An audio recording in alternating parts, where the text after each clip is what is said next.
ಭಾರೀ ಗಾಳಿ ಮಳೆ 15ಕ್ಕೂ ಅಧಿಕ ವಿದ್ಯುತ್ ಕಂಬ ತರಾಶಾಹಿ 2 ದಿನ ವಿದ್ಯುತ್ ಇಲ್ಲ. ಕುಂದಾಪುರ ತಾಲೂಕಿನಲ್ಲಿ ಬುಧವಾರ ರಾತ್ರಿ ಸುರಿದ ಭಾರೀ ಸುಂಟರಗಾಳಿ ಮಳೆಯಿಂದಾಗಿ ಹಲವಾರು ವಿದ್ಯುತ್ ಕಂಬಗಳು ಮರಗಳು ಉರುಳಿ ಬಿದ್ದಿರುವ ಘಟನೆ ನಡೆದಿದೆ. ಆದರೆ ಅದೃಷ್ಟವಶಾತ್ ಯಾವುದೇ ಪ್ರಾಣಹಾನಿಯಂತಹ ಘಟನೆ ನಡೆದಿಲ್ಲ. ಗಂಗೊಳ್ಳಿ, ದಾಕುಹಿತ್ಲು, ಮೀನುಪೇಟೆ, ಗುಜ್ಜಾಡಿ, ನಾಯ್ಕವಾಡಿ ಸೇರಿದಂತೆ ಸುತ್ತಮುತ್ತ ಸುಮಾರು 15ರಿಂದ 20 ವಿದ್ಯುತ್ ಕಂಬಗಳು ತುಂಡಾಗಿ ಬಿದ್ದಿದೆ. ಇದರಿಂದಾಗಿ ಈ ಪ್ರದೇಶದಲ್ಲಿ ಬುಧವಾರ ರಾತ್ರಿಯಿಂದಲೇ ಕರೆಂಟ್ ಇಲ್ಲದಂತಾಗಿದೆ.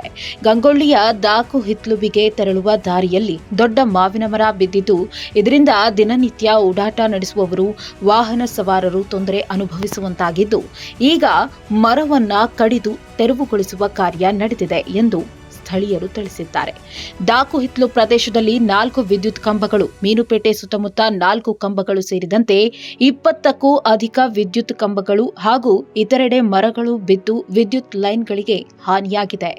ಭಾರೀ ಪ್ರಮಾಣದಲ್ಲಿ ವಿದ್ಯುತ್ ಕಂಬಗಳು ಹಾಗೂ ತಂತಿಗಳು ಕಡಿದು ಬಿದ್ದಿರುವುದರಿಂದ ಇವುಗಳ ರಿಪೇರಿಗೆ ಹೆಚ್ಚಿನ ಸಮಯ ತಗುಲಲಿದ್ದು, ಗಂಗೊಳ್ಳಿ, ಗುಜ್ಜಾಡಿ, ನಾಯ್ಕವಾಡಿ ಸುತ್ತಮುತ್ತಲಿನ ಪ್ರದೇಶಗಳಲ್ಲಿ 2-3 ದಿನಗಳ ಕಾಲ ವಿದ್ಯುತ್ ಸಂಪರ್ಕ ಕಡಿತಗೊಳ್ಳುವ ಸಾಧ್ಯತೆ ಇದ್ದಿರುವುದಾಗಿ ಮೆಸ್ಕಾಂ ಮೂಲಗಳು ತಿಳಿಸಿವೆ.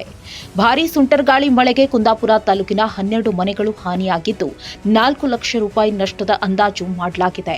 ಬೈಂದೂರಿನಲ್ಲಿ 2 ಪ್ರಕರಣಗಳು ನಡೆದಿದ್ದು, 1.75 ಲಕ್ಷ ರೂಪಾಯಿ ನಷ್ಟದ ಅಂದಾಜು ಮಾಡಲಾಗಿದೆ. ಉಡುಪಿ ಜಿಲ್ಲೆಯಲ್ಲಿ ಬುಧವಾರ ಸರಾಸರಿ 45.7 ಮಿಲಿಮೀಟರ್ ಮಳೆಯಾಗಿದ್ದು, ಬೈಂದೂರಿನಲ್ಲಿ ಅತ್ಯಧಿಕ 63.6 ಮಿಲಿಮೀಟರ್ ಮಳೆಯಾಗಿದೆ. ಕುಂದಾಪುರದಲ್ಲಿ 53.3 ಮಿಲಿಮೀಟರ್ ಮಳೆಯಾಗಿದೆ. ಹೆಬ್ರಿಯಲ್ಲಿ 60.5 ಮಿಲಿಮೀಟರ್, ಕಾರ್ಕಳದಲ್ಲಿ 36.9, ಕಾಪುನಲ್ಲಿ 32.9, ಬ್ರಹ್ಮಾವರದಲ್ಲಿ 26.5, ಉಡುಪಿಯಲ್ಲಿ 24.1 ಮಿಲಿಮೀಟರ್ ಮಳೆಯಾಗಿದೆ ಎಂದು ವರದಿ ತಿಳಿಸಿದೆ.